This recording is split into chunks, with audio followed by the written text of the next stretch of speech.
Hello everyone, very good evening and welcome to StudyIQ IAS English. I hope that everybody is doing absolutely fine and wonderful. So today we are going to proceed with the next lecture in our art and culture series, where today we will be doing the topic related to the arts of the Mauryan period. So as you all might be aware that Mauryan age was a proliferate period in which the proper development as well as the execution of the ideas related to the sculpture art, related to the construction, they all started to develop. So in this today's lecture, we will be talking about these ideas, these aspects of the Mauryan art and architecture. This particular topic will be covered in two distinct parts. The first part, that is in today, we are going to cover the basic features of the pillar architecture and the stupa architecture. We will also try to have a brief about the palace of Mauryan period. However, that is not very significant piece of architecture as far as it is concerned, because we only have the remnants of the palace. However, it definitely provides a great trail of the cultural heritage that prevailed during the Mauryan period. And in tomorrow's lecture, the next part of it, we will be covering up about the popular arts or the folk arts. So let's proceed without any further delay. Now moving to the topic Mauryan arts. So basically, when we talk about a time period, the Mauryan time period, as we all might be aware that Chandragupta Maurya ascended to the throne in around 322-321 BCE, and in this particular period, the Mahajanapad era, the phase of second urbanization, it was already on the peak. And when we understand that when we have the urbanized features in the society, naturally we will have the more prosperity, we will have the more wealth flowing in the economic system, and therefore when we have more prosperity, when we have more wealth flowing in the economic system, then the natural outcome of this condition will be the increasing demand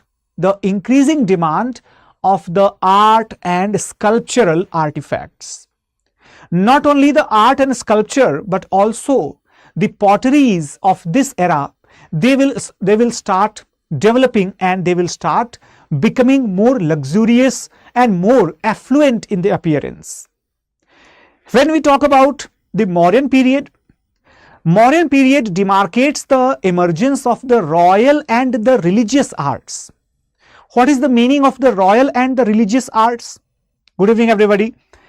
Royal and religious arts, basically, until now we have studied about the prehistoric arts or the proto-historic arts, which included the Stone Age period or the Megalithic period or the Harappan civilization period or even the Vedic period. In this phase, there was no emergence or there was no such connection of the arts with the patronage of any ruler or patronage of any king. Neither did it have any connection with the particular religion or particular faith. Whereas in the Mauryan period, we have the clear indications that the art form of the Mauryan period that had the influence of religion as well as it had the influence of the royal patronage. For example, Ashoka, he supported the construction of the Mauryan pillars. Ashoka facilitated the construction of the stupas in his period. Okay. This is why we can say that royal patronage was an essential part in this period. Apart from that, when we saw that royal patronage, that was more important, let us also acknowledge that in this period, not only the royal patronage, but at the same time the flow of money in the economic system led to the prosperous merchants and prosperous trading classes. Even they also supported the construction of the huge monuments and structures. For example, the caves, etc. Not only that, the popular arts, right, the popular arts where the people of the empire, they started constructing their own favorite gods sculptures. Therefore we will observe all these features which would include, right, which would include not only the religious structure but also the folk structures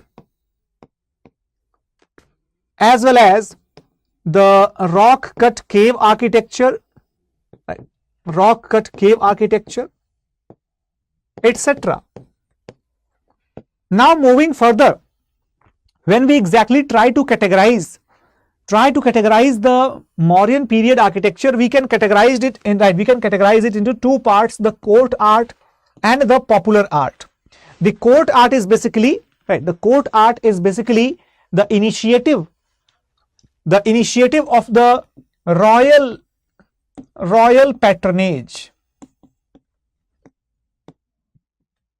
whereas popular art is basically patronized and funded by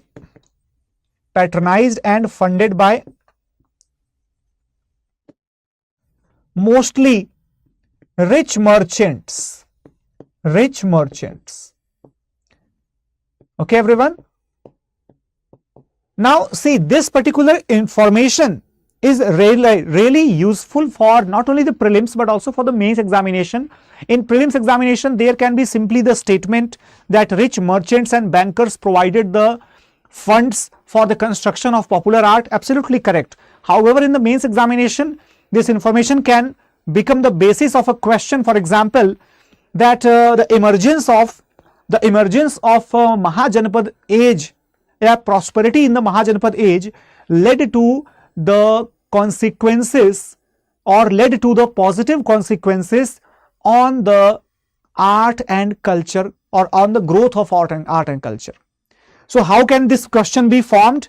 This question can be formed like that. See, the age of, the rise of Mahajanpad, the rise of prosperity in the Mahajanpad era,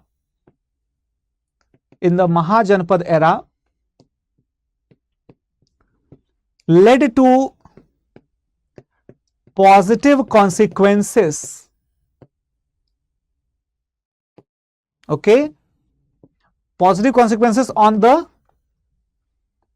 growth of popular art. Okay, popular arts. Now this could be a question, this could be a well formed question in the mains examination, which can ask you to write down about in 150 words, or if there is another line added to this question, it could well ask you to write down in 250 words. So depends upon this initial understanding of the particular topic. Now moving further, and let us understand, first of all, let us understand about the court architecture. The court architecture mainly had the following features. In fact, let me tell you that the court art, as I told you, that it involved the palaces, it involved pillars, and it also involved the stupas. Okay, everyone. When we talk about the palace, guys, remember that there is a palace obtained from a place near Patna called as Kumharar. Okay, this is located near Patliputra or near Patna. However, this appears to be a wooden palace. And also appears to be architecturally inspired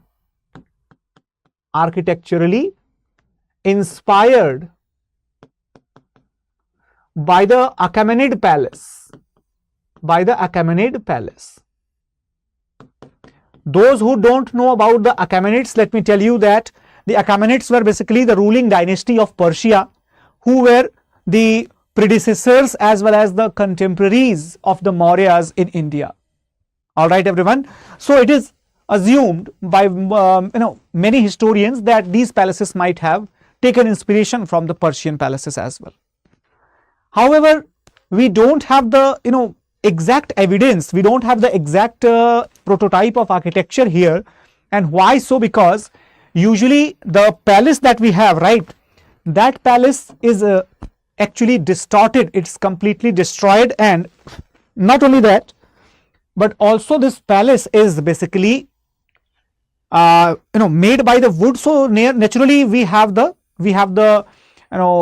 completely fossilized remains as well as the reactions which have almost eaten up the entire palace. So not much is left apart from the fossilized groundwork that is left. Only that much is left.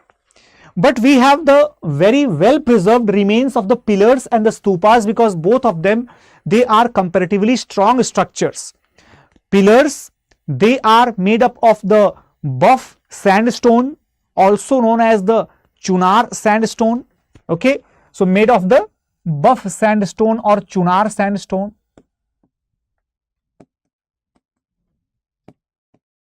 Where is Chunar located?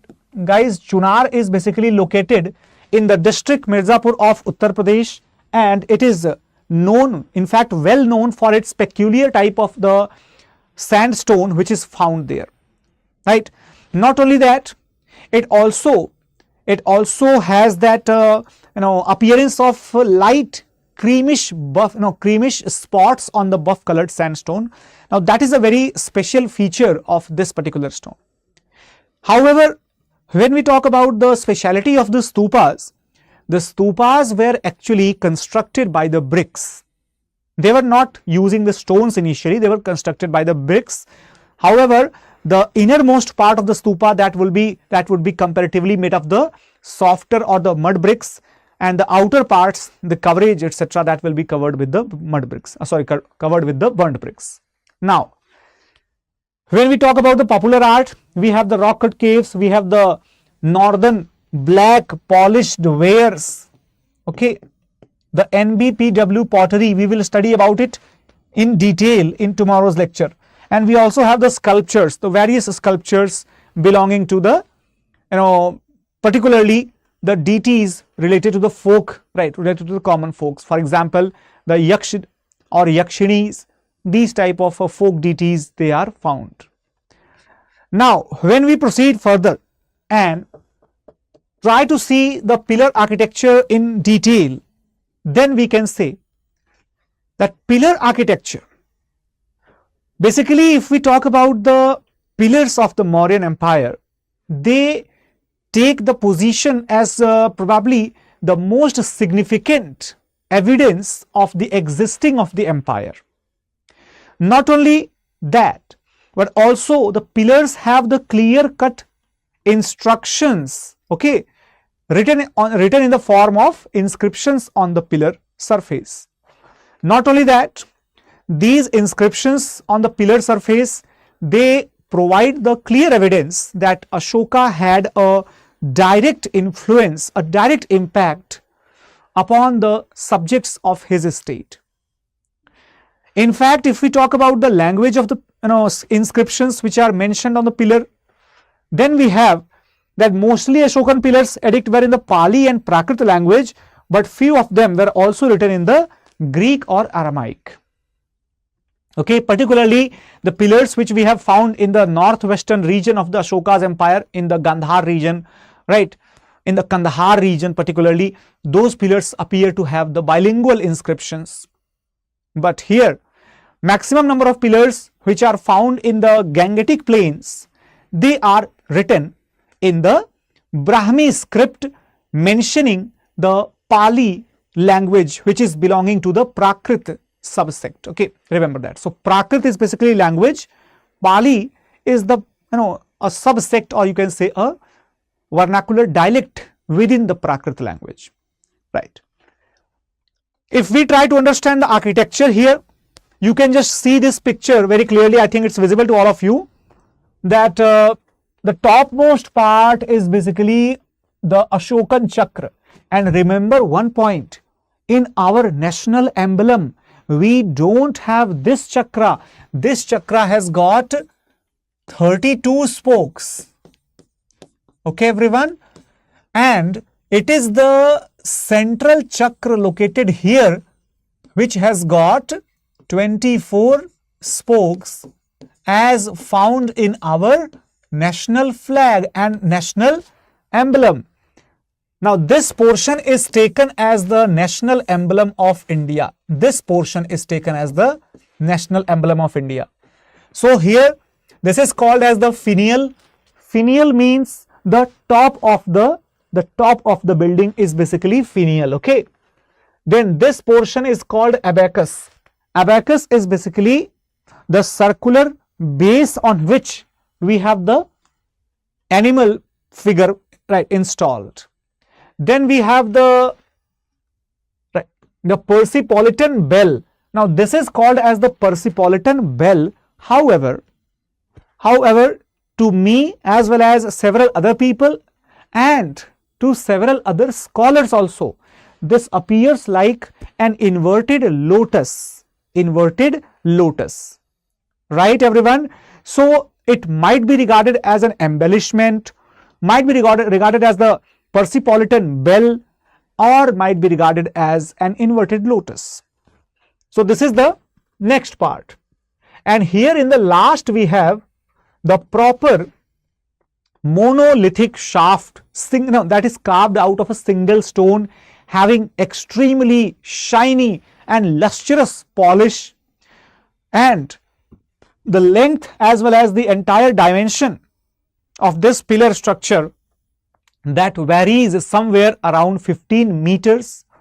And not only that, if we talk about the weight of this entire, or the mass of this entire structure, that goes around 18 to 20 tons. Okay, that basically depends. However, when we talk about the other features, right, remember that if we talk about other features here, as I told you, the name of the major parts: shaft, capital, abacus, and the capital figure or finial. Remember these parts, very important, right? These are very important parts. So this is written here. You can simply go through once you are able to download the PDF that I will be providing in my Telegram channel. Okay, everyone? So when you have understood the pillars, let me tell you that these pillars, historians like Vincent Arthur Smith, they claim that these pillars are inspired by the Persian Achaemenid pillars. The king of Persian Empire, they also installed such pillars, in fact several in numbers, across their empire, throughout their empire. But let me tell you one thing, if we talk about the pillars of Persian Empire and the Mauryan Empire under Ashoka, we have both some similarities as well as striking differences. When we talk about the similarities, let me tell you, these similarities are mostly ideological, not architectural, but ideological. For example, if you see the polished stones and motif, now the stone polishing, that can be common in any two architectures. Even if you compare the Ashoka's architecture with the Greek architecture, even they might have the common similarity as the both of them might be using the polished stones. So that is not very significant similarity. However, the use of motif, now that seems quite striking, because Ashoka also used the motif of animals, which might be indicative of more than one thing as per the perception of mind during Ashoka's period. Similarly, when we talk about the inspiration of the Ashokan pillars, basically Ashoka he installed those pillars to give certain instructions to his people. That is why the pillars of Ashoka, they bear inscriptions. Similarly, the pillars of the Achaemenid Empire as well, they also bear certain inscriptions. And when we talk about the pattern of language, Ashoka has described himself in a third person communication form. Okay, same thing has been done by the Persian Empire. Now some of you might be watching the video and might be thinking that, sir, why are you saying like that? Can't it be, right, can't it be in the opposite way, that if Ashoka might have constructed these pillars earlier and a Persian Empire might have taken inspiration? No, because we are talking about the pillars in Persia which were definitely installed earlier than the Maurya's empire, because we have the historical evidences for that. All right. However, when you look at this particular pillar carefully, look at this one. This is just a prototype, so you have to basically look at the design. Okay, the length of this pillar, that could be extremely long. Okay, so this is just the prototype. The main focus, that is the abacus on which the animals are kept, and the combination you can see here, this appears absolutely imaginary. Nobody can say that there is a real animal which appears like that, in which the bull is basically having, the head on both of its sides. That's not even possible, right? But as compared to this pillar, when you see the Ashokan pillars, the motif of animals represented in the Ashokan pillars, they are very much realistic, In fact, the lions at Vaishali pillar inscription, or the bull at Rampurva pillar inscription, or the quartet of lions at Sarnath, they are all extremely good looking, extremely valorous in their appearance, as well as having the strong presence on the monument. They are very realistic pictures, unlike this which is simply the imagination of the artist. Now moving further, when we talk about the differences, there are many differences. For example, have a look on this one. The capital figure, as I told you, basically the capital figure that was absent in the certain Mauryan pillars. For example, we don't have the capital figure or the animal figure on the top of the pillar at several places. For example, we have the pillars at Kumharar, right? Pillars at Kumharar. We have the pillars at Lauria Ariraj and Nandangarh. Not only that, we also have the pillar at Koshambi. These pillars, they don't bear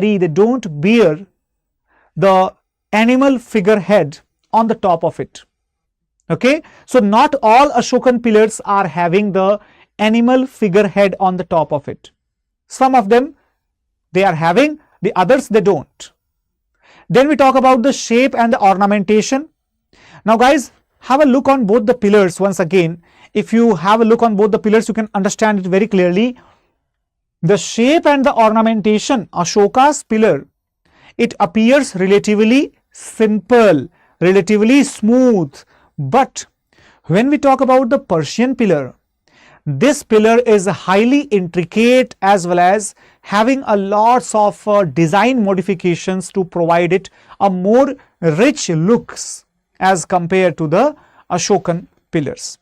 However, the Ashokan pillars, they are having the smooth luster which makes them more attractive in the visibility. Okay. Now when we talk about the other features, so basically the surface of the pillar, as I told you, we have the railies, right? We have the railies, or we have the parallel grills on the surface of a Persian pillar, whereas the Ashokan pillars are comparatively, in fact, completely smooth, absolutely smooth. When we talk about some other differences, we can say that Ashokan pillars, whenever we have Ashokan pillars or wherever we have, Ashokan pillar is a single structure. That is a single structure, whereas the Persian pillars, they are present in the clusters, in the groups. They are present in the groups. Not only that, when we talk about the structure of the shaft, Guys, have a look on this one, that unlike the Mauryan shaft, which are monolithic structures, the Achaemenian shafts were built of the separate segments of the stone. That means basically Ashoka's pillars are constructed out of a single rock piece, whereas the Persian pillars, they have the multiple rock pieces joined mechanically by making the specific shapes and making them fit into each other. So that is the feature, that is the speciality of the Persian pillars. All right, everyone. Now, when we are talking about pillars, let me tell you that in Ashoka's pillar inscriptions, we have two different types of pillar inscriptions, the major pillar inscription as well as the minor pillar inscription. Okay, so there are total 7 number of edicts. What is this statement exactly meaning? 7 edicts means there are total 7 instructions, 1, 2, 3, 4, 6, right, up to 7. And these are present at how many places? Then we try to categorize it into the major and minor on the basis of the number of inscriptions present on the major and minor. Of course, those which are having the comparatively more number of edicts, they are called major, and the lesser number of edicts are called minor one. For example, where do you have the major inscriptions or major edicts in the pillar? Sarnath, lion capital, that is a major pillar inscription. Okay. However, we also have the information that certain historians, they claim that it was originally a minor pillar inscription, but this claim is obviously disputed. So therefore, you will see that in different books, you will realize that Sarnath will be regarded either as a minor pillar or as a major pillar. There will be always the difference. So Sarnath, usually we should avoid writing the example of Sarnath when we are questioned about the major pillar inscriptions. However, Vaishali, Sankisa, Lauriya, Araraj, Lauriya, Nandangad, all these pillars, they are the major pillar inscriptions. They are the major pillar inscriptions. All right, everyone. Even same is applicable to the Koshambi, right? Koshambi, the Koshambi pillar inscription, or called as the Allahabad pillar inscription, also known as the Prayag Prashasti of another ruler, great ruler Samudragupta. This particular pillar also has got a lot of inscriptions present on that. However, when we talk about the minor pillar inscriptions, we have comparatively very less numbers. Rumendei and Nigali Sagar, right? In fact, as I told you, if we just consider the Queen's edict at the Koshambi pillar inscription, even that can also be categorized as the minor pillar inscription. All right, everyone. So these two pillars of Sarnath and Koshambi, they are technically minor pillar inscriptions. However, due to the increasing number of the inscriptions on the later times, they have been put under the major by various other scholars of the history. Right, everyone? However, R.S. Sharma, he regards Koshambi as well as this Sarnath both into the minor. So that is the point that I want to be very clear about. Now, when we talk about the edicts or the inscriptions of Ashoka, they are well known, they are famous for certain specific animal figures. Sometimes even in the examination, they ask about the animal figures. So guys, let me tell you very clearly, Vaishali pillar has got the single lion. Okay, everyone. Sarnath pillar has got the quartet of lion, that means 4 lions sitting with the back towards each other. Then we have the pillar located near Sanchi. Okay, that is not mentioned in this list. Okay, that pillar also has got 4, that means the quartet of the lions. Then we have the pillar at Lauriya, Araraj and Lauriya Nandangad. Now let me tell you, these two are devoid. These two are devoid of any particular animal. However, the pillar at Rampurva, near Vaishali, that has got a bull, that is at the peak of the pillar. And similarly, when we talk about the very special pillar that is located at Sankisa. Sankisa is in Uttar Pradesh near Farrukhabad. Now that particular picture you can see here behind me. In this picture, I hope that nobody can even recognize that this was an elephant.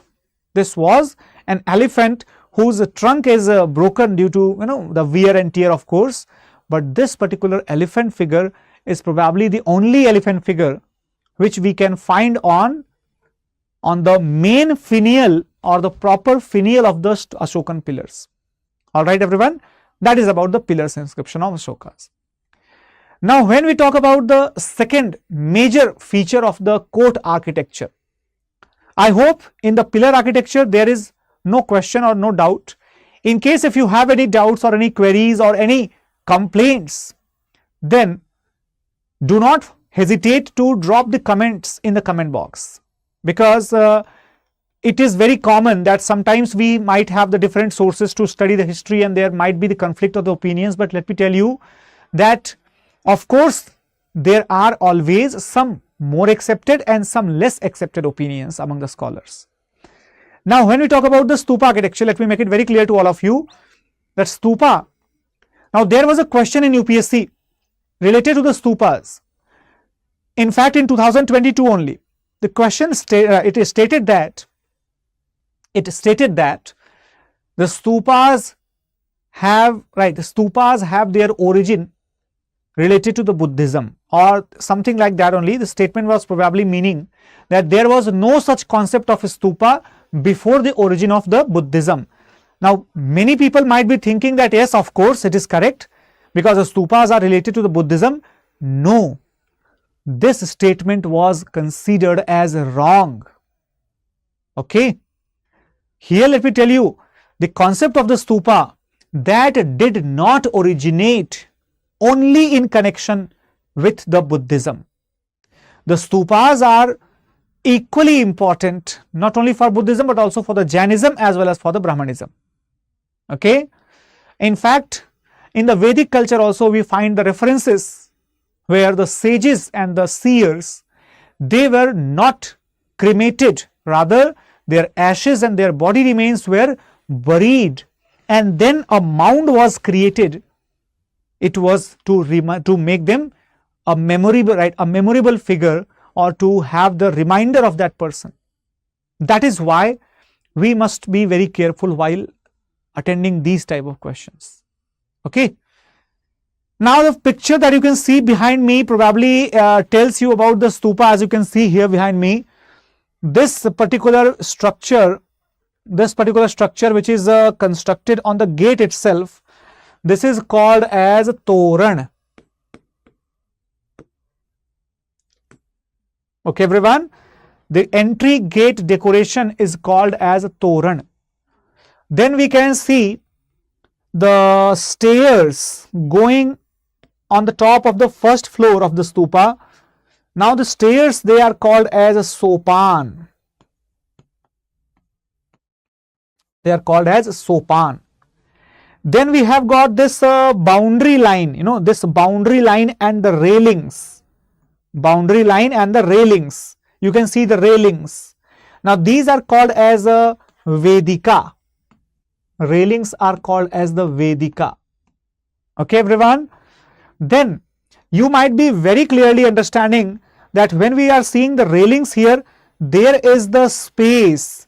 There is the space between the body of the stupa and the railing. Now that space between the railing and the stupa, that space is called as the Pradakshina.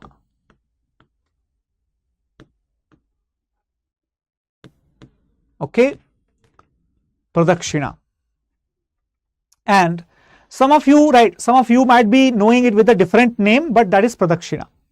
However, when we move further, we see this huge half egg like hemispherical structure. This is called as Anda.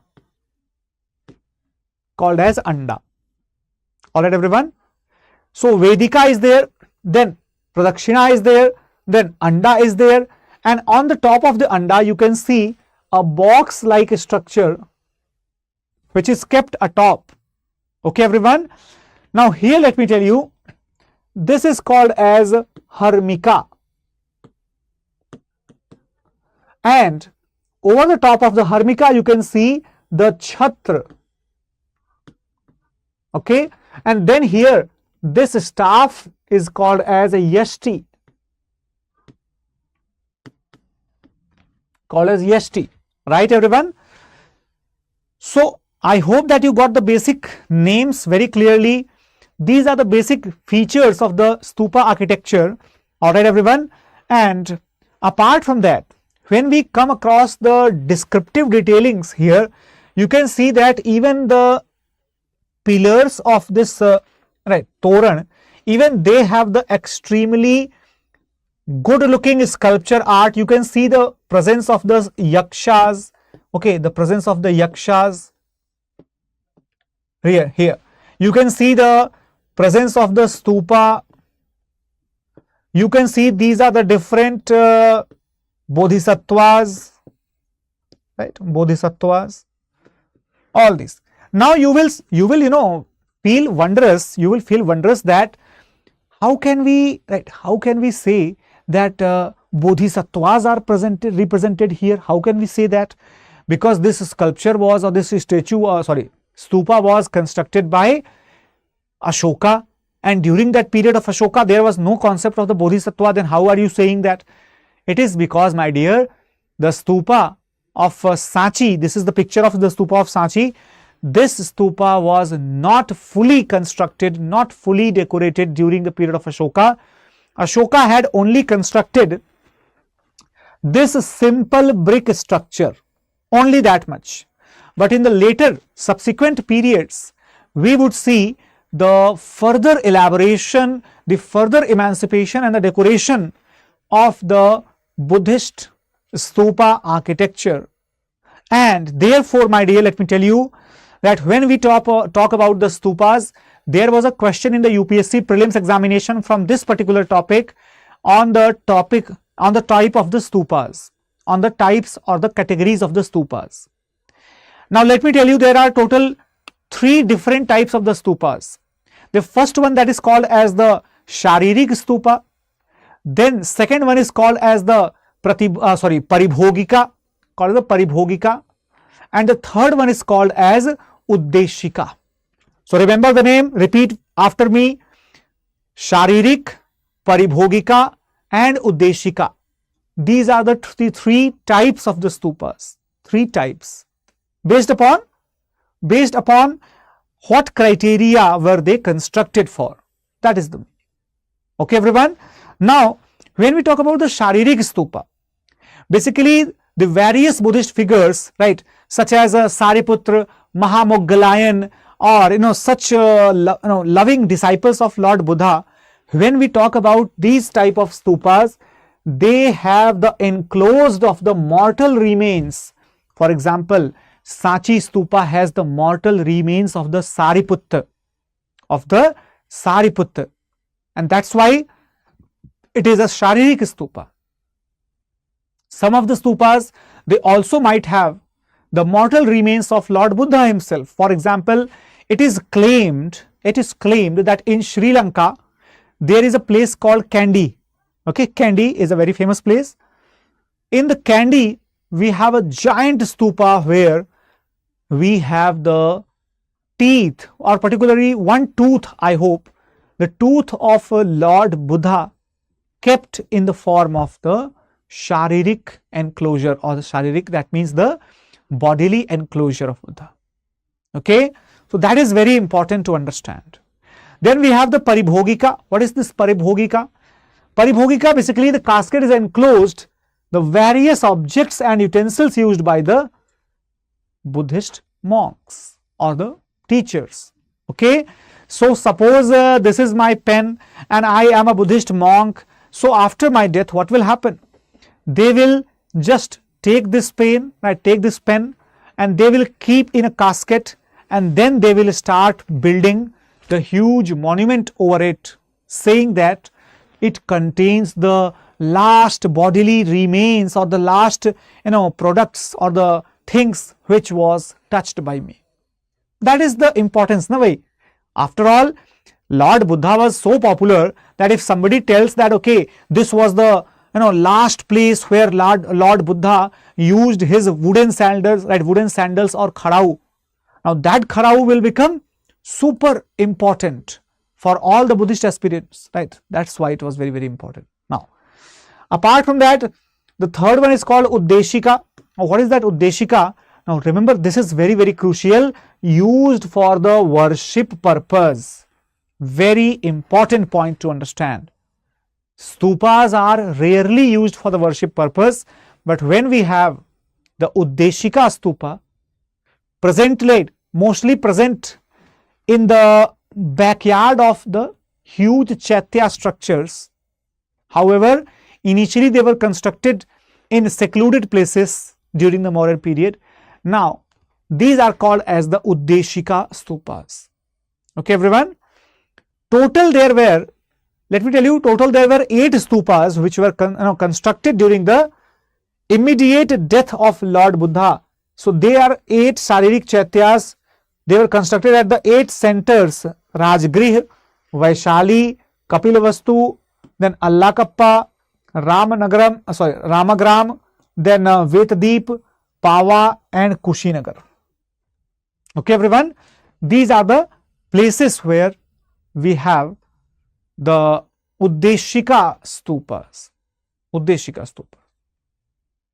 Right. Sorry, not Uddeshika, initial stupas, early stupas. Okay. I was actually thinking about the Uddeshika, so just Uddeshika word came out of my mouth. But I mean to say that these were the 8 earliest stupas constructed immediately or within few years immediately after the death of Lord Buddha in 483. That is obviously BC. Then if we talk about the classification of the stupa based upon the form and the function, that means what is the purpose or for which purpose were they constructed.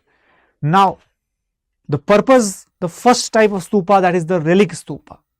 Relic means what? Bodily remains, isn't it? The name itself is very clear, okay?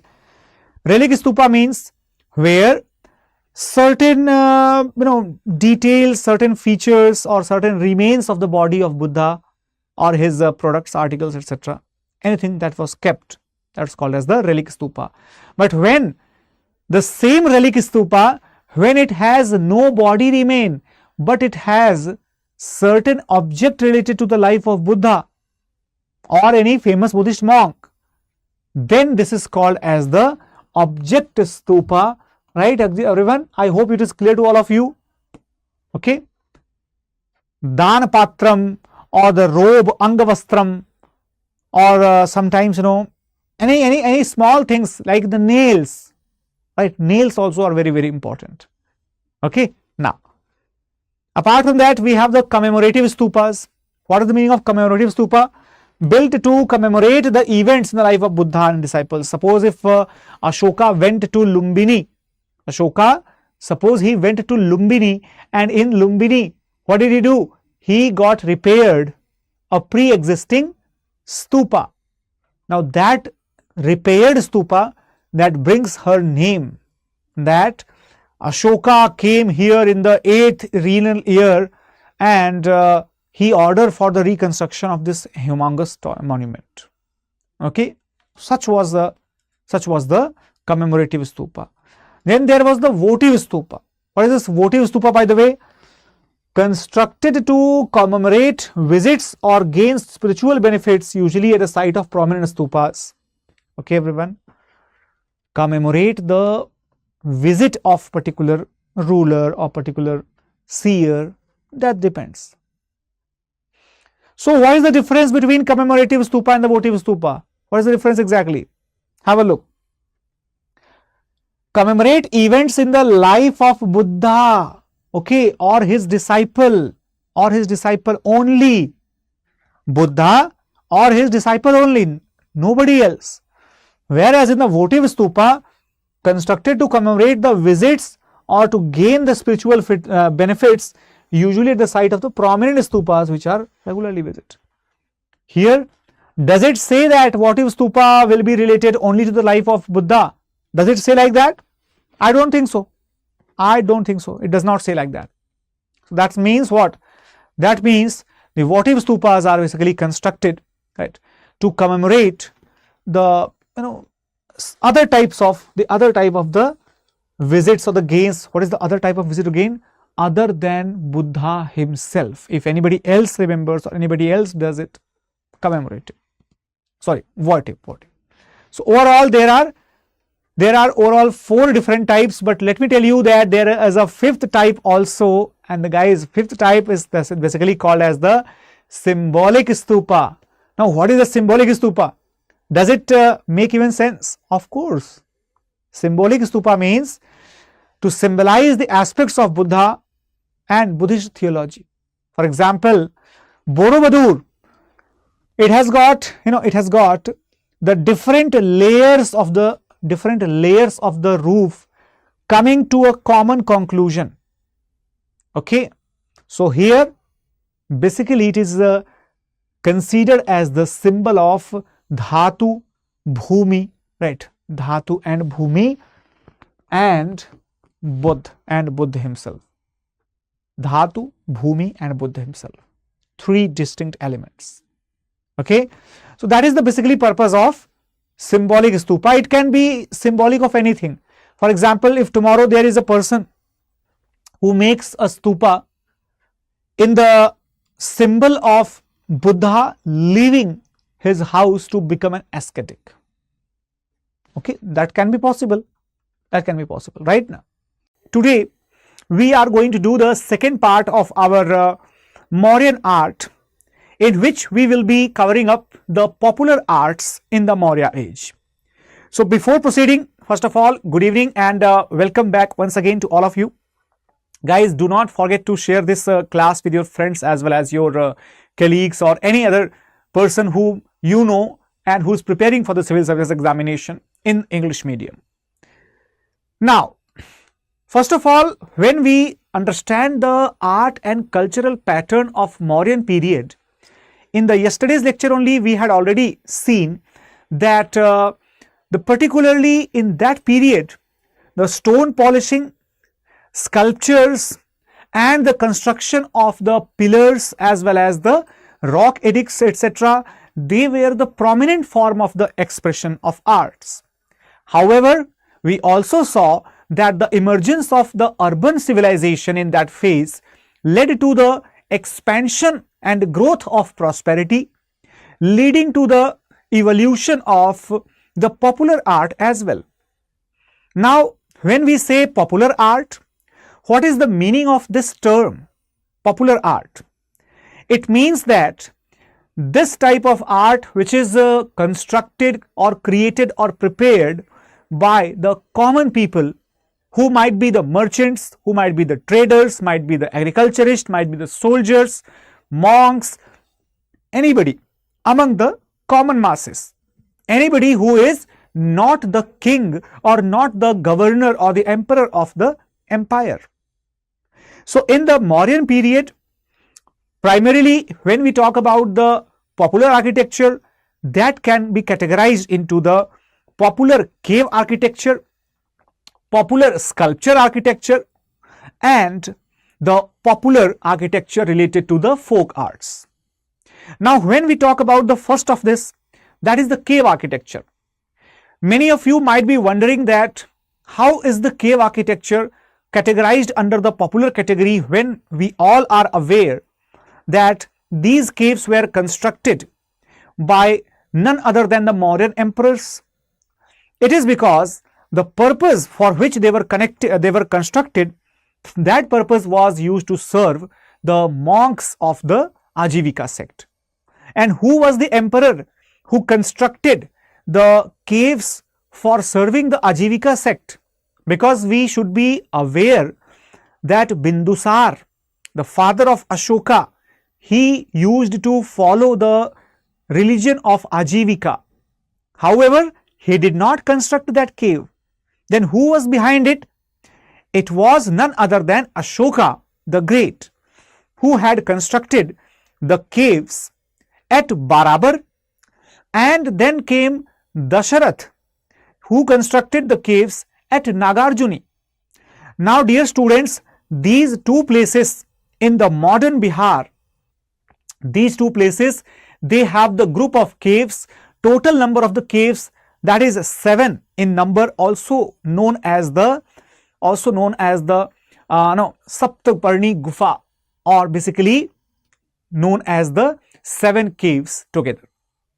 So here let me tell you that when we talk about these caves, these were originally constructed for the Ajivikas. That is absolutely clear because of the inscriptions present in those caves, but later on these caves were used by the Buddhist monk. That's also very clear. And not only the Buddhists, even later you will observe that these caves might be having certain artifacts or sculptural arts related to the Brahmanical culture. Okay, everyone. So let us understand these things in detail. So when we talk about the cave architecture, you can understand the meaning of the cave architecture, where the caves were constructed by cutting the rocks, cutting the huge rocks into the hollow structures, where the various Shramanas related to the Ajivika sect, they could do some rest. The features of these caves basically, so during the Mauryan period, the caves were highly polished with the great finish of the interior wall, as well as the decorative gateways were also there. Okay, everyone. 7 caves called as Satgarva or Satparni. Even though some people might be contradicting on this point that, sir, Satparni is in Rajgir. Don't worry, right? Satparni cave is in Rajgir, of course, that's correct. These 7 caves together, they are called as Satparni or Satgarva. Okay. So this basically is located in the Makhdumpur region of Jahanabad district in Bihar at present, and these caves were constructed by Ashoka the Great and his grandson Dasarath. Now, when we talk about the total number of caves, there are how many total caves? There are 7 caves in total. And which are those 7 caves? Remember the name. Barabar has got 4 caves. These 4 caves were constructed by Ashoka, and these were named as Karna Chopper, Sudama cave, Lomash Rishi cave, and Vishwamitra cave. 4 caves were there. Whereas at Nagarjuni, which was constructed by the Dasharatha, these 3 caves included the caves named as Gopika or Gopi, then Bahayak and Vedantika. So these names are also taken as following: Gopika, Vapi and Vaditi. Vedantika is basically Vaditi and Bahayak is basically Vapi. So that is also the alternative name which is used for these 3 caves at Nagarjuni. Overall, these caves, they have got the 6 different inscriptions, as you can see here. At Barabar, the 3 caves, Karna Chopper, Sudama and Vishwamitra cave, also known as the Vishwajhopadi, these 3 have the inscriptions. Whereas when we talk about the Nagarjuni caves, Gopika, Vapi and Vaditi, these 3 caves have the inscriptions. Guys, total there are 6 inscriptions, and which is the cave that does not have the inscription related to either Ashoka or Dasharatha? That cave is basically the Lomas Rishi cave. You can see here there is the complete absence of the Lomas Rishi cave. So that particular cave does not have any inscription. Okay, no inscription. Or it is possible, it is quite possible that there might be an inscription, or those inscriptions might be or might have been erased, or due to any reason, particularly wearing and tearing or anything else, those inscriptions might have been erased. It is also a possibility, right, everyone? But when we talk about the appearance, then probably the most well preserved gate that we can see at the Lomas Rishi cave. So here you can see the Lomas Rishi cave, this particular cave has got very intricate carving of the elephants arranged on standing in the line facing towards the center. So these elephants are facing towards the center and these elephants are facing towards their center. Not only that, you can also see that basically there are the different planes, right? These are called as the coplanar and periplanar, right? Periplanar constructions, where on the outermost plane of the rock we don't have any construction, but when we have grooved in, then we have got a construction which indicates the complete lining similar to the arch, However, this is not having any constructive arch, it is having only a deductive arch, which means when you cut the rock in such a manner that gives you the shape of an arch, then you call it as the deductive arch. Then here under this plane, under this plane you further have to engrove inside, and on the inner side plane you have got this beautiful work of the synchronized screens, where these screens are basically the example of the extensive stone work which was available and which was readily in fact done in that period. Many historians also suggest that this entire beautification of the gate of Lomas Rishi cave is a work which was done much later than the construction of this cave.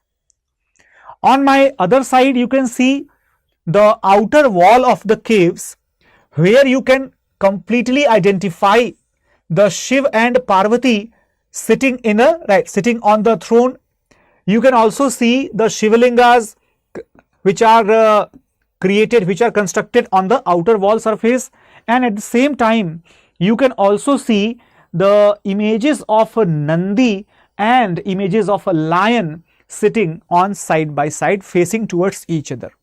Okay, so not only that, when you will go further on the other side round, you will observe the images of Ganesha and other deities as well as, right?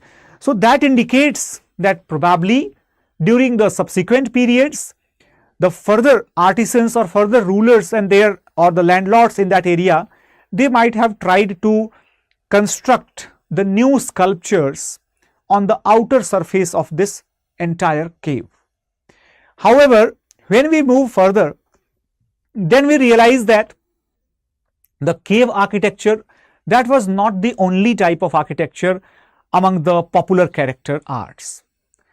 The popular character arts also included the sculpture arts by the common people, by the folks. And since the folks were constructing those sculptures were basically dedicated to the deities of common people. In Mauryan period, let me tell you, the worship of the demigods or the god of the common folks called as Yaksha and Yakshini, the worship of these was quite evident, quite common in that era. These were, I can tell you, considered as the semi-god and semi-demon. Basically, they had the mixed attributes of the Rakshasas and the Devas. They could provide the boon and they could also destroy the enemies in the battle. Therefore, you will observe that in various cultural zones of ancient India, not only in the Ashokan period of Magad, but also in the contemporary period of Deccan, in fact the subsequent periods, even today also, in Karnataka we observe the Yakshagan, isn't it? Similarly, we try to emulate the actions of the Yakshas in various dances related to the folk or classical culture. So, which clearly proves that in India the worship of the guarding deities. These were the guard deities. What is the meaning of the guard deities, by the way? Guard deities, right? Guard deities, that means that they were basically invoked to protect the wealth, protect the prosperity of a village, of a safe, of a house, of a temple, of any institution, anything. Even in modern India also, you might not be aware that at the gates of the Reserve Bank of India, we have the images of two yakshas, right? Two yaksha sculptures which are standing there. Even today also we have that image. Okay, all right, everyone. So here in the Pataliputra or in the Magad Empire, we have several evidences which prove that Yaksha worship was quite common. For example, you can see the nude male figure, the nude male figure's torso. Torso means the upper body part, okay? The upper body part, the chest, the belly region and the genitals. So basically that torso and the abdomen, the torso and the abdomen, that is basically represented in a sculpture which is of course damaged. It does not have the complete body parts. It only shows the torso region of the male, found at Lohanipur near Patna. And the another statue depicting the complete body of the Yakshini, that is found at a place called Didarganj near Patna. Now when we look at the pictures of Yaksha and Yakshini, right everyone, so this is basically the Lohanipur torso, okay, Lohanipur torso. This is the Didarganj Yakshi and this is the Didarganj Yakshi kept in a museum. Now when we observe the specific features of this, right, of this art, we can say very clearly that this particular art, it indicated the highly lustrous, right, highly lustrous shine on the sculpture. It shined like, right, it just shined like a metal, like a metal. Not only that, even if you observe the proportionate, right, proportional qualities of the body, then also you can observe it very clearly that this particular sculpture, it was extremely well proportioned. Not only that, you can observe the various jewelries which were worn by the Yakshini, whereas relatively the male torso is devoid of any jewelry. It just had the well proportioned shape of the body. When you observe the other features, you can see that she is wearing a very thick, right, a very thick ornament in the ankle, probably a very thick anklet. Along with that, she is also wearing the waist belt of the silver probably, and wearing a loin cloth. This is called as a loin cloth. Okay, so silver waistband is there, and the lots of the bangles are there in the hands of this Yakshi. One hand is it is probably damaged, and this looks like a whisker, This is called as a chaur, or sometimes also known as chavar. Okay, chavar. So this whisker of the feathers is called as a chavar or chaur, and this particularly face, if you see this carefully, the face here has got probably a forehead band indicating some sort of specific ornament worn by the lady, and she also wears the other ornaments, looks like a crown on her head, which was probably the symbol of prosperity and authority. If you look at the other jewelries worn by her, you can see a huge lock here with the decoration of flower or something, and here also in the ear you can see the lot of heavy jewelries. So This indicates that probably the deities were represented wearing a lot of jewelries, showing the prosperity of the folks, or not the folks, but the prosperity of the deities and the aspiring folks for the prosperity to be obtained from this particular deity. Right, everyone? Here, if you observe at one thing on the representation of the physicality, you can observe very clearly that these statues, unlike the Greek arts or the Greek sculptures, these statues in India are relatively voluptuous and they look much healthier and much well proportionate, probably as good as the Greek sculptures. However, I would not say that this is inspired anywhere from the Greeks. Why? Because when we look at the male torso here, it looks like the person has got a protruding belly, right? A protruding belly and non-segregated muscular divisions. Whereas, if you look at any particular random Greek sculpture, you will have that the person is having the great muscles, person is having the great well sculpted body, flat stomach is there, bulging chest is there, and therefore this cannot be compared to the torso of Lohanipur, which is found near Patna during the Mauryan period. Alright, everyone. So apart from the sculpture art, which was probably the highlight of the entire Mauryan architecture, entire Mauryan arts, especially that shiny, glittering stone polishing which we had during that period. Probably that type of stone polishing is not possible even today. We need the comparatively better stones like granite to have that type of polishing. But let me tell you that these were not granites, my dear. These were the sandstones which were polished to such a level which was reflecting the light. Not only on the sculptures, even the potteries during the Mauryan period were equally great. If you look at the potteries, let me tell you, the potteries during the Mauryan period, they were called as the northern black polished wares. What were they known as? Right, northern black polished wares. Why were they called so? Because they are mostly found in the northern India, but black and polished. Look at this.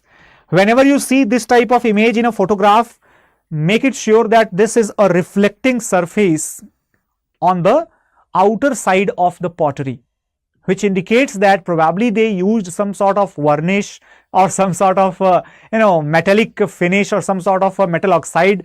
We are not sure about their technology. Which type of technology did they use? Or were they making ceramics which looked like the earthen potteries? Absolutely not. These were the earthen potteries. But such a shiny earthen pottery, that's not very easy to construct even today. Okay, so this was indeed a very commendable achievement of the Mauryan period when they started making these northern black polished wares. And when we talk about these northern black polished ware, let me tell you that they probably used the black paint and that probably provided them the lustrous finish. However, when we observe the sculptures, probably their finish is even more lustrous. From where have we obtained these northern black polished wares? So we have obtained mainly from the settlements of the Kaushambi. Right, Kaushambi is in near Prayagraj. You might be aware of that. The original place from where the Ashokan pillar, which is currently located at the Allahabad fort, that was found.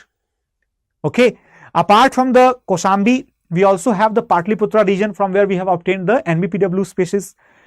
Here, let me tell you one thing very clearly, that it is believed that probably Kaushambi was one of the most precious and most crucial cities because it was the only city which demarcated the southern boundary of the prosperous alluvial plains of Ganga, because going beyond that, we had to enter the Bundelkhand region of Madhya Pradesh and Uttar Pradesh, where relatively the soil fertility was not very great, hence the production of food grains or the economic resources or the population density, these were also not great. So guys, just by the information of this type of pottery, you can very well understand that which type of details we can come out with. Alright everyone, now moving to the topic, new trends in the new empires. Okay everyone, so which are the new empires I am talking about here? I am talking about the new empires, particularly if you observe it carefully. So the new empires here, right, the new empires here, they included some of the invasive empires, okay, or invading empires, and the indigenous empires, okay. So when I am talking about the invading empires or invading kingdoms, you can have the examples like Indo-Greeks, all right, like the Shakas, Kushanas, Parthians, etc., etc. Okay everybody. And here if you are talking about the indigenous empires, in the northern areas you have the Shung and you have the Kanv. In the Deccan, while you are having the Satavahan and Ikshwakus Okay, so these dynasties overall, they played very significant roles, very crucial roles in shaping the pattern of art and architecture. Guys, always remember one simple funda. If you are talking about any particular time period, that time period has got the specific features, the peculiar features in art and culture, and these features are basically the byproduct of the ongoing mentality, ongoing temperament, ongoing availability of the resources. Suppose if you are having the resources like stone, okay, like limestone or like sandstone, but your mentality is very creative, you want to show the exquisite detailings, you want to tell the stories through your stone sculpture. So do you think that it will be easier for you to make the sculptures in the sandstone or in the limestone? In limestone, definitely you cannot do that until and unless it get metamorphosized, and after the metamorphosis, when there will be the makeup of the marble, then it will be a different thing. Otherwise, in case if you want to do the detailings, you have to choose the sandstone. This is why the art and sculptures, they always develop as the byproduct of certain features, certain specialities. Listen these very carefully, these are very important things. Now when we talk about this time period which was followed after the end of the Mauryan dynasty, various dynasties, Satavahanas, Abhiras, Vakatakas, in the southern and the western India, in the north we had the Kushanas, Shakas, Indo-Greeks, Guptas, so many dynasties. All of them, probably all of them, drew the inspirations from the ongoing cultural traditions. These ongoing cultural traditions, for example, if you look at the Buddhism was gaining the popularity in its new format, which was popular as the Mahayana sect of Buddhism. In fact, you all might be agree that Mahayana sect of Buddhism, okay everyone, Mahayana sect of Buddhism It was it was believer of worshipping Buddha, okay, worshipping Buddha as God, as God, in the form of sculptures, in the form of sculptures. So that clearly indicates that any particular dynasty which will be related to this Mahayana, related to it, right, they will be promoting the sculpture art. Are you able to get the point here, everyone? Any dynasty related to the Mahayana sect of Buddhism, they will automatically support the sculptures, because Mahayana means the development of the sculptures to worship Buddha, or making several new sculptures of Bodhisattva to simply provide the validation of this story of Bodhisattvas. Not only that, the Mahayana, this sect also, right, it also enclosed the Jatakas as important part of the religion, right, important part of their religion. And remember that Jataka tales, they had lots and lots of wonderful stories, particularly related to the lives of or the previous incarnations of Buddha and Bodhisattvas. And in Jataka tales, you have the images of various animals, or various demigods and goddesses, or several other types of the organisms. So here, when you start picturizing the Jataka tales on the stone sculpture, you will have the ample opportunity to showcase the variety of the trees, the variety of the wheels, right? You can see here, you can see the elephant, small elephant is here. Then you can see the ornamentation of this lady, right? This lady is known as Shal Bhanjika. What is the name? Shal Bhanjika. Okay, everybody. So, from where did we get this name? From where did we get this name? This is the tree of Shal. Okay, the famous Shal tree under which Lord Buddha was born. Okay, the Shal tree. He obtained the knowledge under the peepal tree. He was enlightened under the peepal tree, and he took birth under the Shal tree.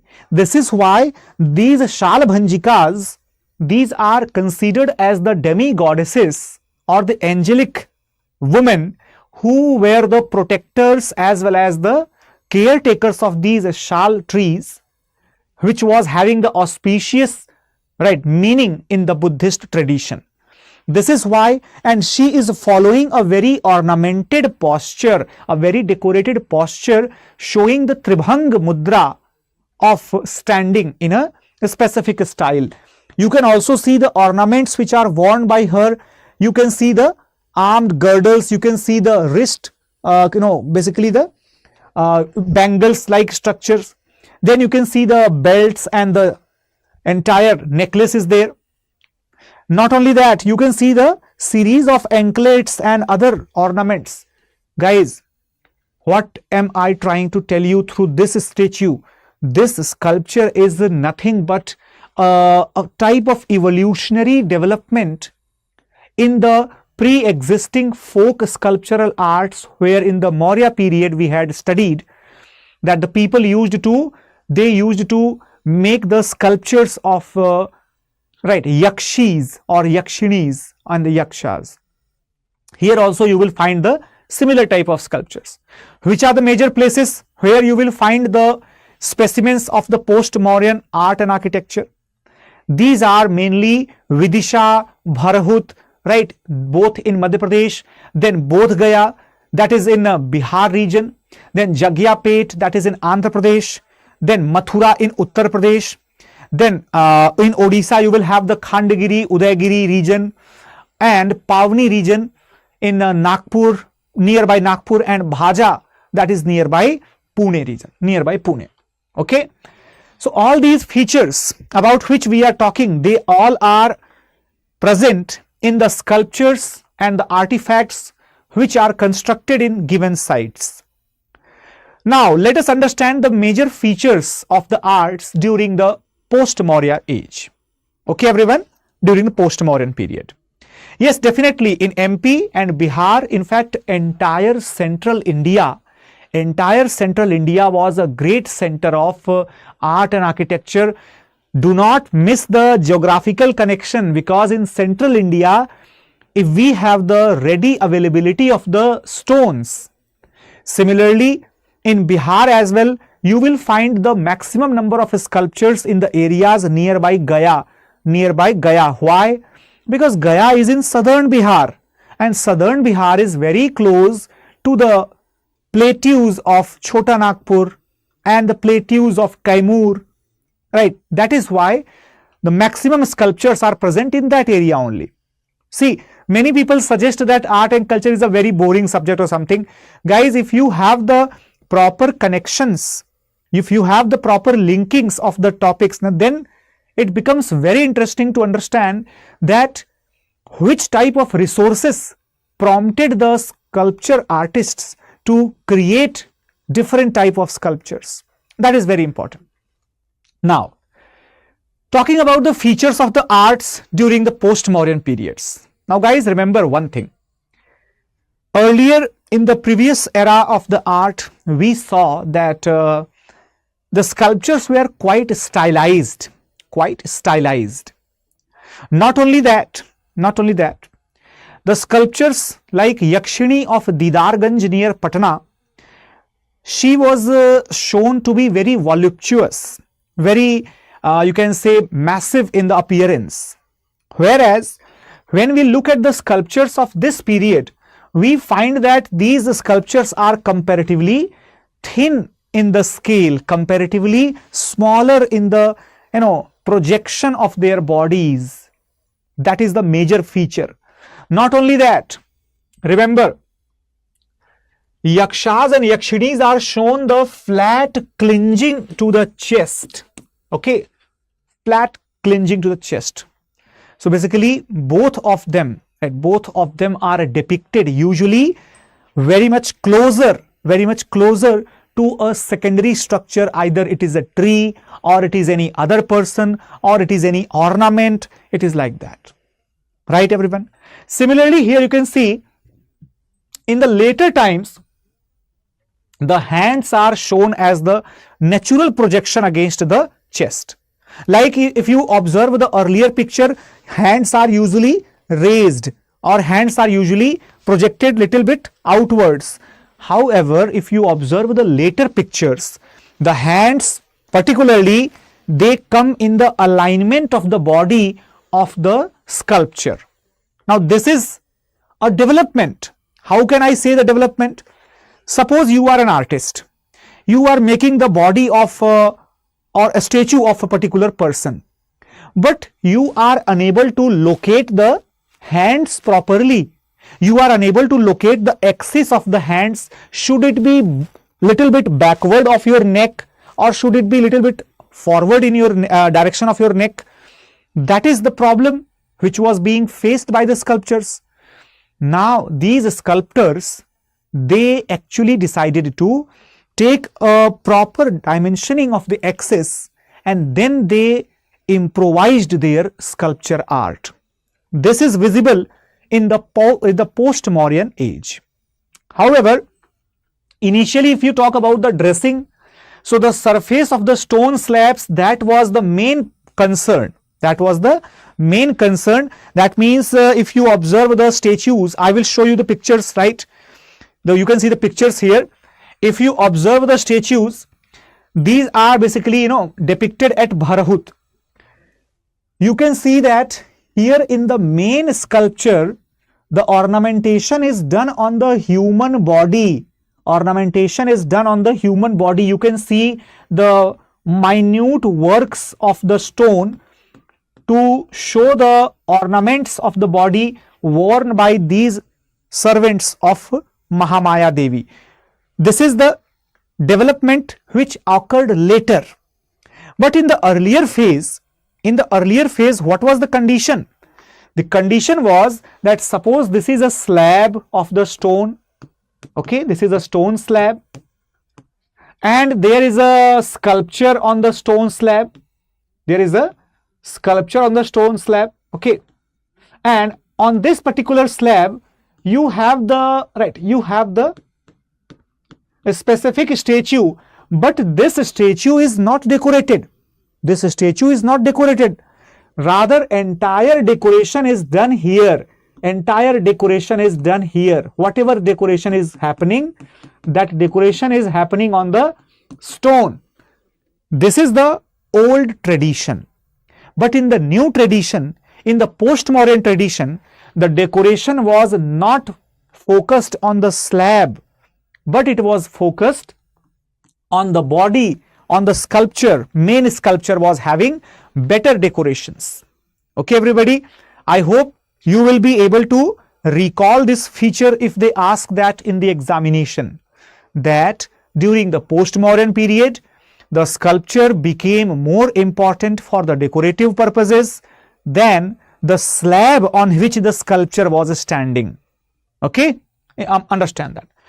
Due to the shallow carvings of the picture surface, projection of the hands and feet was not possible, and that is why the folded hands were shown.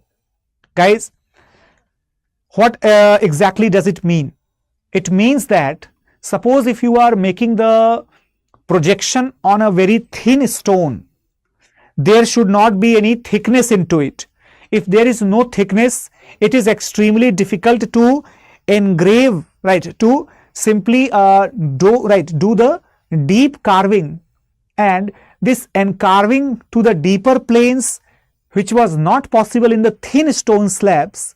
This is why the hands are just shown to be folded. Okay, mostly either stuck to the body like that, because you don't have the space to carve the entire thickness of the stone so that your movement of the hand is shown. No, not possible. Suppose if I need to just make the sculpture on this plain surface, then how will my hand look like? My hand will look like as it is stick to the surface. It is stuck to the surface. Okay, exactly the same pattern of sculpture that was depicted here in the post-Mauryan ages. In fact, there is a general stiffness in the body and the arms. Guys, what is the meaning of stiffness? Exactly what I am trying to show to you. Suppose if you are standing exactly like that, exactly like that, you are unable to show the sculpture in a little bit thickness, where if the sculpture is having some thickness, then the angle of the projection of the hand, that is outward of your body, right? However, if there is no thickness in the stone on which you are making the sculpture, you have to keep the plane of your hand exactly parallel to the body. Exactly parallel to the body. So have a look on this particular picture, right? This particular picture. And you can see that this is comparatively a thicker stone, comparatively a thick stone slab. That is why you are able to see the projected, right, outward projections of the legs, outward projection of the hands, movements of the hands. Whereas if you do not have the thickness, you cannot see such projections, right? You cannot see such projections. All right. Then later on, as I told you, later on the deep carvings were made. The pictures which I showed to you, okay, Navi, the pictures which I showed to you, that picture was basically having the deep carvings. Because of that, the thickness and the dimensions of the body, they were clearly visible. This is why the volume and the naturalistic representation of the human body and animal body, that became possible. Guys, before the post-Mauryan age, usually the flat and stiffness, right, the flattishness and the stiffness in the representation, that was more common. But in the post-Mauryan era, the deep carvings became more common. We can see the example in the Mathura and Gandhara style of art, in both the style of art. After that, the Bharahut, right, Bharahut art became famous for their narrative relief. Guys, what is the meaning of the narrative relief? Have you ever seen the comics? Anybody who has studied the comics, where you just see some pictures and then in those pictures there are the specific gestures of the body, like they are shown being surprised, some of them are doing certain actions like that. Usually we see the pictures and then we try to conclude the exact story out of that picture. Suppose if there is a picture which is showing that the little Krishna is eating the soil, and in that picture his mother is just shown a little bit angry by the face and pointing the finger towards Krishna, we can assume that probably the young little Krishna was eating soil and he was getting scolded by his mother. This is the story. But how did we know that? We knew that because we are able to see that sculpture art, and we are able to conclude the meaning out of it. Such type of sculpture art, my dear friends, that is called as the narrative relief art. What is it called as? Narrative, right? Narrative relief arts. Okay, narrative relief arts. So these narrative relief arts were quite useful in depiction of the Jataka stories. Do not forget the basics. Jataka stories were connected to the Mahayana sect of Buddhism, and the entire art and sculpture related to the Buddhism is actually dependent upon the Mahayana sect and its promotion. This is why you will observe that all the rulers, all the great dynasties which adopted Buddhism, these dynasties obviously adopted the Mahayana sect because it provided them the opportunity to showcase their dominance, to showcase their influence to the people. Okay? Now, in one such narrative, as I told you in this picture, right?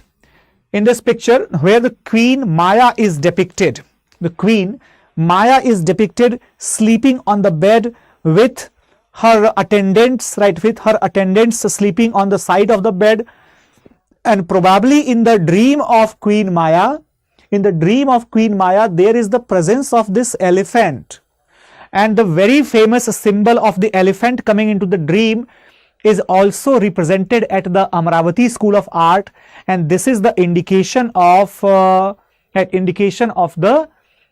Buddha arriving into the womb of Devi Mahamaya. So basically, the conception of Lord Buddha into the womb of Devi Mahamaya, that is represented with the help of this relief art. This is the relief art. You do not have anything written here which tells you the story. You simply have this sculpture and then you try to conclude the story with the help of the literary evidences. All right, everyone. On my next slide, you can see the presence of this deer. Okay, this deer, where you can also see a particular king having the bow and arrow in his hands and trying to hunt down this particular deer, right? And other deers are also chasing and they are also running away. Here Siddharth is standing and with the folded hands he is requesting to the king not to hunt the deer. Now this is the exact story. You can see the forest is represented with the help of these tree-like structures. So these are beautiful examples, right? Beautiful examples where the stories were represented through the sculpture art. Okay, everybody.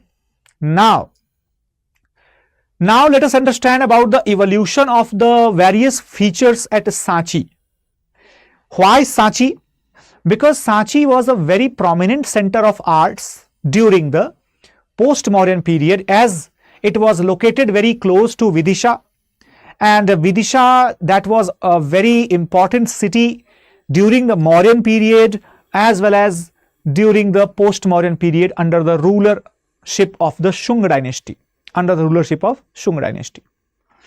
So here we will observe that several places like Sanchi, like Mathura, like Vengi in Andhra Pradesh, they would be showing very great features in the evolutionary history.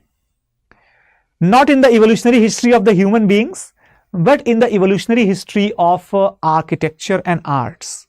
For example, the carving techniques, okay, the carving techniques became very much advanced as compared to the Bharahut. In Sanchi, we have the better indications of the carvings. Not only that, if I am telling you, suppose, let me just show you this picture, right? Only then you will be able to understand here. Just let me show you this picture, and just a second, okay.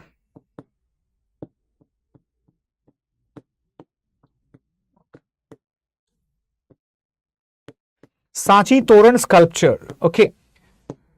So here you can see the depiction of this particular Toran, right? This particular Toran. You can see very clearly, you can see very clearly. I hope so you can see that. I think it is visible to everyone.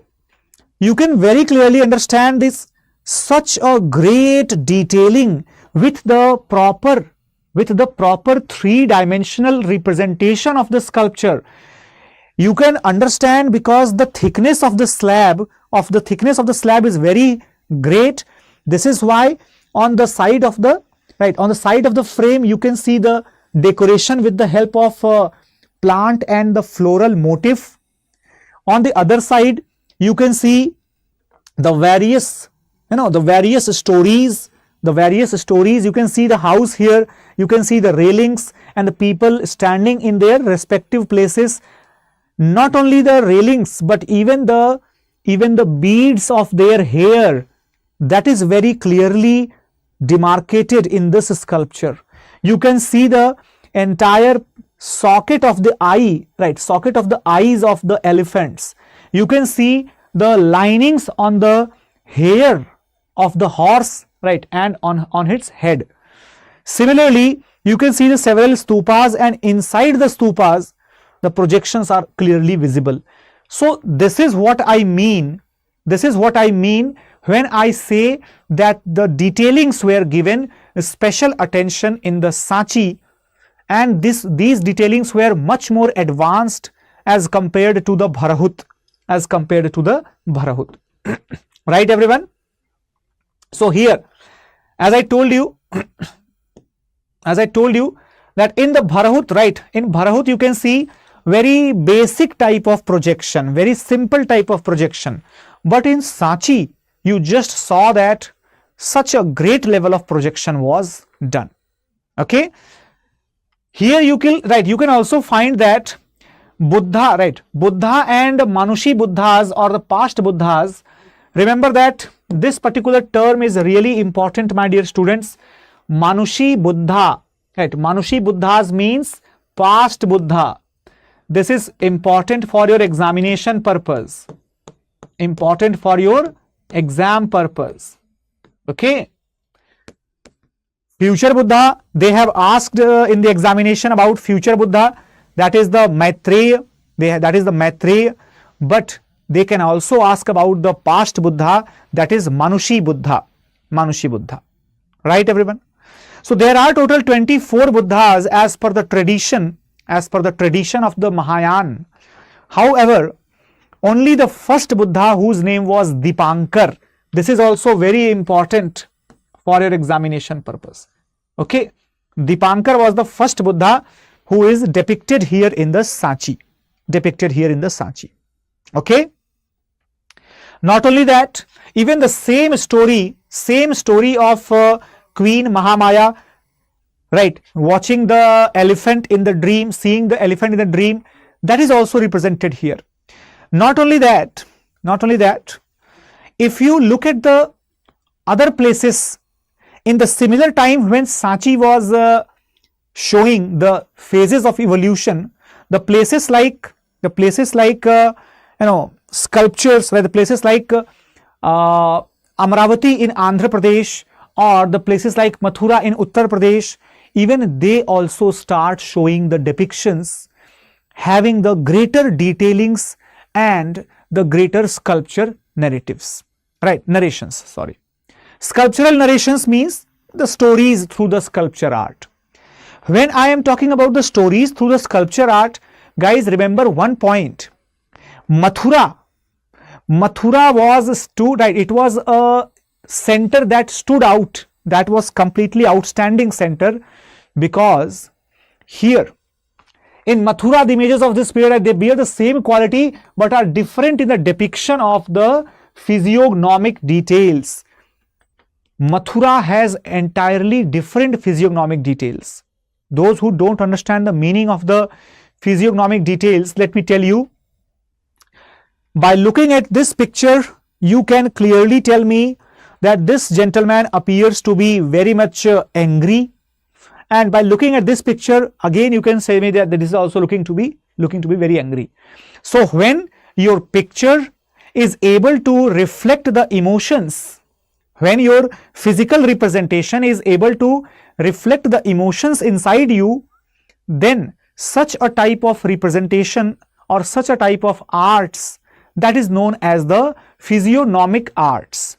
Physiognomic arts. Okay, everyone? So understand the meaning of this particular term, it is very important. In Sanchi as well as in Mathura, you find the stories showing the siege of Kushinagar, or showing the Buddha's visit back to Kapilvastu, meeting his wife, or visit of Ashoka to the Ramgram Stup or to the Rumendei Stup. All these things are clearly shown. Some other features you can also understand with the help of this stupa. We had already discussed about the stupa architecture in the previous lecture, but let me also tell you that these entire features like the railings, or these outer boundaries, or these gates which are known as the toran, or these pradakshinas called as the medi, all these features, my dear, all these features, they are added in this post-Mauryan period. They are added in the post-Mauryan period. You can understand by the help of this entire Vedika having the 4 entry gates, 1, 2, 3 and 4. These 4 entry gates, they are known as the Toran. These things were not constructed by Ashoka, rather they were constructed by the traders, merchants and even some of the provincial governors during the Shunga period. We often hear the story that Shunga, they were the orthodox Brahmins, they destroyed 84,000 stupas like that. These are actually over projected stories. The reality is that during the Shunga period, the stupa architecture, it further gained momentum, it further got beautified, and it further became more extensive and elaborate. Okay, all these structures over the top of this statue or this stupa, they were also added during the Shunga period.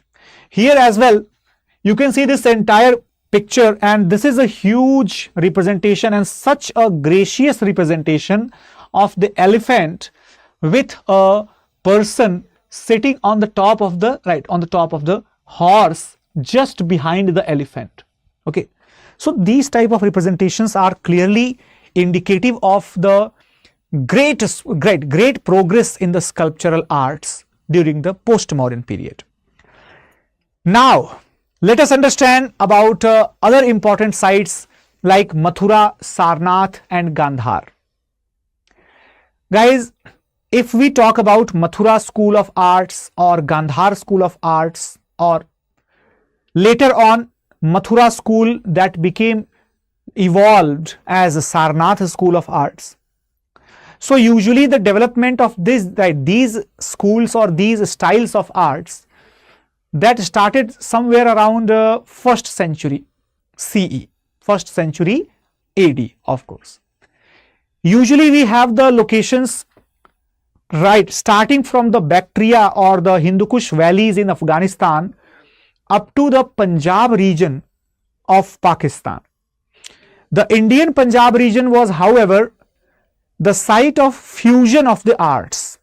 Here, the Gandhara school of art, that was also available, and the Mathura school of art, even that was also getting popular in the same area. And not only that, if we talk about the Gandhara sculpture that has clearly the fusion or the confluence of the Bactria, Parthia, local traditions, or we can say that it is influenced by the Hellenistic art, by the Central Asian art, by the Iranian art, and by the local art. All the type of features, they came and merged to give the rise to the Gandhara school of art. Okay, everybody. Here you can see the local sculptural traditions at Mathura. They were very influential. Gandhar, it had the great influence from the outside, but Mathura was a really great local center. In fact, such a strong local tradition which was even popular, hundreds of kilometers away from Mathura up to Punjab region, on the northwest. In the southeast, it was popular from Mathura up to the Pataliputra region. That is the impact. Okay, everyone. For example, you can see this particular picture. Doesn't it look like an exact copy of the Shalbhanjika? I hope everybody will misunderstand it. Whosoever will watch it, they will think that it is the copy of Shalbhanjika. However, this is basically the stupa sculpture found at a Sanghol, right? Sanghol, that is located in Punjab. And here, once again, let me tell you, these are the Shalbhanjikas of not Bharahut, but Shalbhanjikas of Sanghol in Punjab. Sanghol in Punjab. Okay, everyone. When we talk about the particular image of Buddha in Mathura school of art, when we compare the Buddha's images in Gandhar, which look more like the Greek gods, if you look at the Gandhar images have the features like well sculpted body, sharp jawline,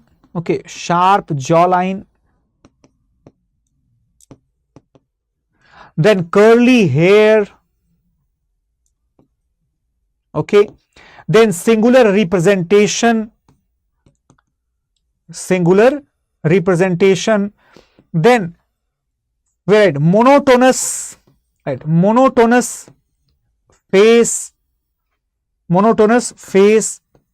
Not only that, you will also observe that at Gandhar they had the well covering drapery. What is drapery, by the way? Drapery is that piece of cloth, the sheet of cloth which is covering the body. Got it? Apart from that, you will also have the presence of arna in the center of the forehead. You will also have the the lock at the top of the head. All these features, they are present in Gandhar. Sharp nose, sharp jawline, flaky eyes, all these are the features in the Gandhar school. Whereas in Mathura, if you observe it, Mathura is basically not exclusive site of Buddhism. Buddhism is one of the various representations found at Mathura. Mathura has the presence of Vaishnavite, Shaivite, Jain and Buddhist traditions, all of the traditions. In Mathura we have the representation of Lord Shiva and Lord Vishnu through their ayudhas. Ayudh means through their weapons. Not only that, sometimes through their symbols. That is very important. You can understand by the example of this picture. I told you that in Gandhar, Buddha is represented singularly, single image of Lord Buddha, nobody else. But in Mathura, guys, remember that this particular statue is, or sculpture is obtained from Mathura, okay, from Mathura. And you can understand by looking at this that the drapery which is shown here, the drapery is extremely thin drapery, entire body is visible. You can see that he is sitting in Padmasan on a throne, on a seat. The seat is having inscriptions, something is written here, okay, something is written here also. And his seat is basically held by the lions which are looking in the different directions. Again, he is represented in the Abhay Mudra, but alongside Buddha you can also observe the other attendants who are there for doing some sort of whiskering, some sort of whiskering. Apart from that, you can also see the presence of the arna, the long earlobes, then great design in the eyebrows, and then the completely flat and smooth presence of the hair lock. Along with that, you can see the stylish halo present here, which is decorated by the branches of the trees. Not only that, you can also observe the flying angels over the top of the halo of the tree. Guys, if suppose someone in the statement, the examination is there, in the statement there is a question which says that the Mathura had all the features only inspired by Indian traditions, then this statement will become wrong. Even Mathura was also having some influences from certain peculiar cultures, might be not from the Greeks, but definitely Mathura had the connections with the several Central Asian advents, particularly the Shakas, because you do not find the mention of these type of flying deities, flying angels or deities in the anything which is Indian, right? Only in the Puranic tradition you find such type of descriptions. So here even the Buddhism at Mathura was inspired by the Puranic traditions or the Jataka tales which represent such type of possibilities. All right, everyone. Now, you can also observe, the representation of the Jain Stupa. Now, this is, my dear, this is the Jain Stupa at Mathura. Jain Stupa at Mathura at a place called as Kankali Tila. Place called as Kankali Tila.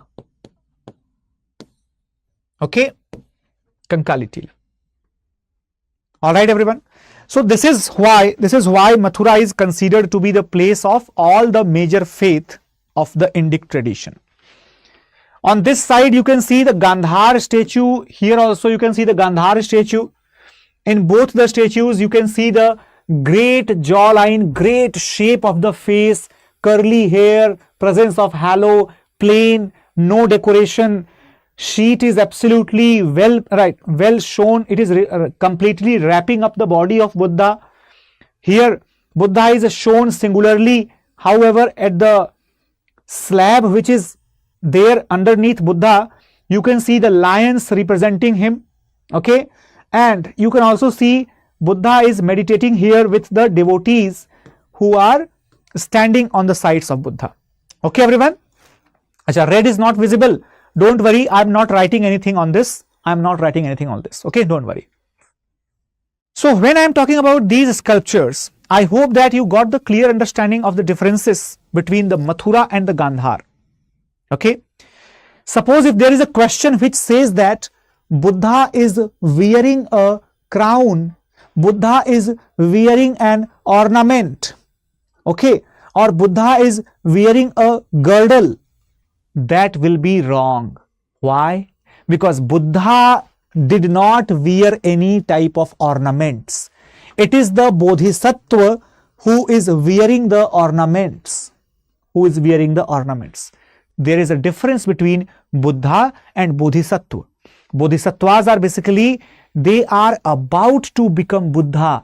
They have accumulated sufficient virtues, but they are giving the blessings to the devotees for their emancipation, and they don't worry for their own self. This is why they are called as the compassionate deities of the humankind. Got it, everyone? And those people who obtain or who attain the 10 perfections called paramitas, those people become the bodhisattvas. Okay, remember that. All these are the topics which give you the questions in the real examination of your civil services. Now, when we talk about the other sculptures in Mathura, as I told you that in Mathura, Vishnu, Shiv, both of them are represented with the help of their ayudhas. However, if you look at the pictures, the faces and the bodies of the statues, of the sculptures in Mathura, they are relatively fleshy. Fleshy means they are slightly round, slightly bulky.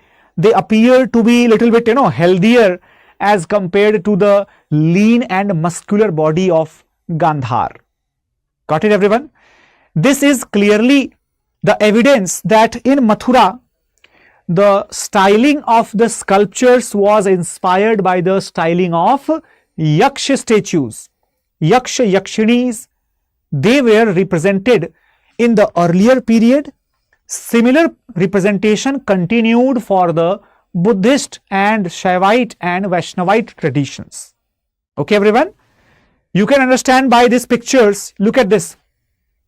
This is the picture of Chaturvyuh picture, which is representing the Krishna and Balbhadra, or Krishna and Balram. Okay, Krishna and Balram. This picture was basically represented, or it was actually formulated during the, it was constructed during the Kushana period. Here also you can see the rounded face and relatively bulkier body, thicker hands, like that. Similarly, observe this picture. In this picture, you can see that it is probably looking like a snake or something, or maybe a garland or something. Right? Either a snake or a garland. This is probably some offering, maybe a flower or something. And in this particular picture, they are going to worship the Shivling. Okay, so this is indicative of the Kushana rulers worshipping the Lord Shiva, right, everyone? And this is depicted at Mathura. You can understand that the thickness of this entire stone slab is not very great. This is why you can understand it very clearly, that stiffness, the plane of the hand and plane of the body, both are in the same line, Unlike this picture, where the statue is constructed independently, therefore the movement of the hand out of the body, that is possible. All right, everyone. However, later on, what will happen? Later on, you will observe that the statues will become further refined, further soft, and the volume of drapery that will be reduced. And after the reduction in the volume of drapery, you will observe the pictures of Sarnath Buddha, or the Jain Tirthankar Parshvanath. Look at this, Jain Tirthankar Parshvanath, on whose head you are able to see the No, see the Nagas. Okay, see the Nagas. These are the serpents which are covering the head of Parshvanath, and Parshvanath is shown as being completely bald. Completely bald. Got it, everyone? However, this sculpture is completely eroded. That's why it is not very much aesthetic in the looks. But when this would have been constructed, then the aesthetics of this sculpture would have been outstanding. Got it, everyone? So I hope that this is absolutely clear to all of you.